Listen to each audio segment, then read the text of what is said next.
Welcome to Montrelec product demo and presentation featuring Elnet LT, energy meter, and electrical power meter. So, main application ng ating Elnet LT is for power consumption. Later on, isa-isahin ko ang features ng ating Elnet LT. Ngayon, punta tayo sa parts ng ating Elnet LT.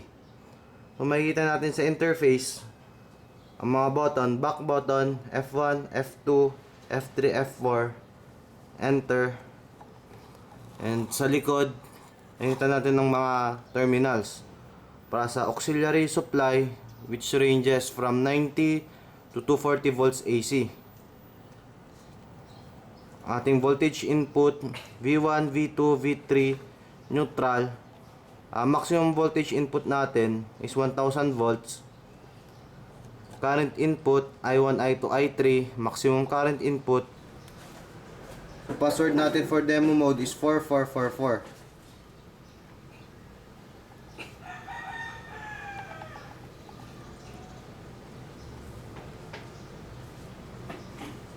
And so, naka-demo mode na tayo ngayon.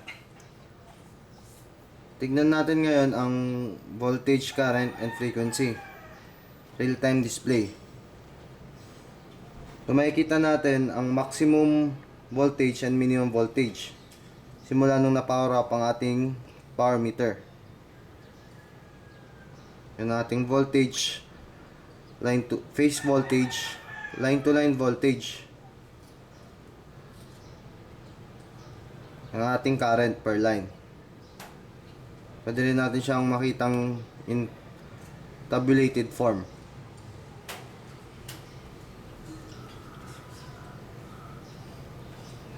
Makikita din natin ang ating current demand na nalagay ang date and time. Ito tayo ngayon sa power factor, real time display. Nadi-display niya ang power consumption per line, line 1, line 2, line 3. Power factor per line, kaya rin niyang display. Reactive power, apparent power, and total power.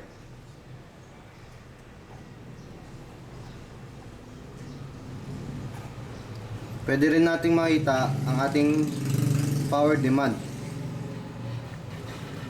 So, last May 30, 2015, ang ating power demand is 1385.1 kilowatt. So, today is 5:30.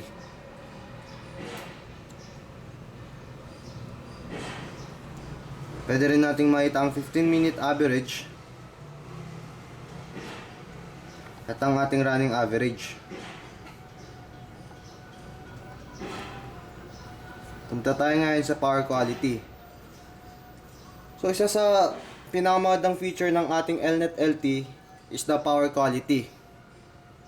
And tignan natin kung bakit naging magandang power quality ni Elnet LT.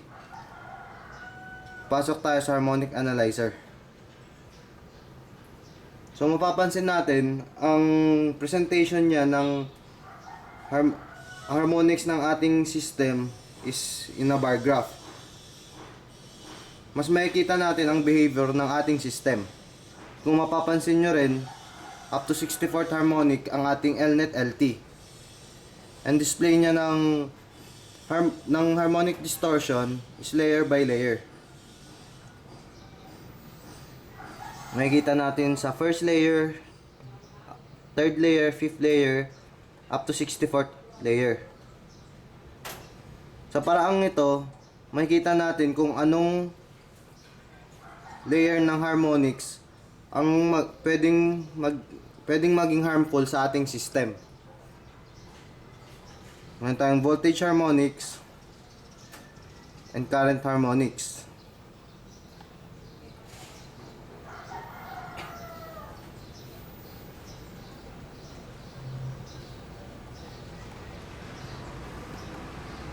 So meron ding waveform display si Elnet LT.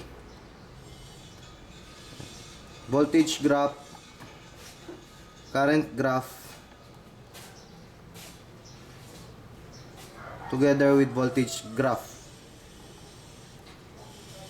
Meron din tayong THD power demand, maximum THD, and tabulated form ng ating harmonics.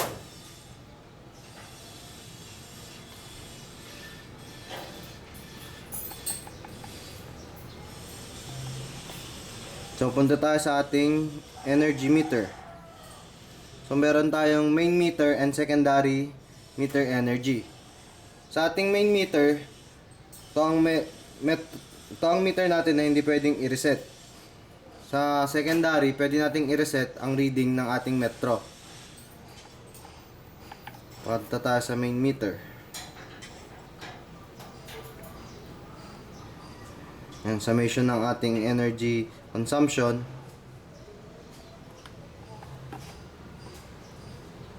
Yan tayong rate 1, rate 2, and rate 3.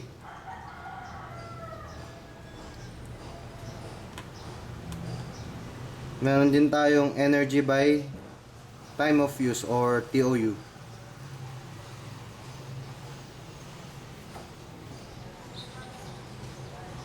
Periodic total energy at periodic line energy. Sa ating alarm screen, pwede tayong mag-set kung anong alarm ang pwedeng basahin ng ating metro. So sa technical, dito natin maseset ang mga parameters. Set clock, set date, transformer ratio, voltage transformer, primary voltage, secondary voltage, current transformer, primary current, secondary current. Sa secondary current, pwedeng 1 ampere or 5 amperes. Set communication and set energy pulse. Itong set energy pulse, magagamit natin to sa pagsisend ng alarm gamit ang ating digital output. Ito din natin dito wiring, pwedeng delta or star system, language, daylight saving, parameters order, and TOU rates. Maliban sa TOU function ng ating Elnet LT, maaari din natin gamitin ang ating Elnet LT bilang dual tariff. Dual tariff, nagagamit ito halimbawa meron tayong genset at iba ang rate pag genset ang nagsusupply. Pwede nating baguhin ang billing natin sa ating mga customer gamit ang dual tariff. And external input output, option menu, dito natin isa-set mga kailangan nating iset para sa ating metro. Sunrise, sunset time.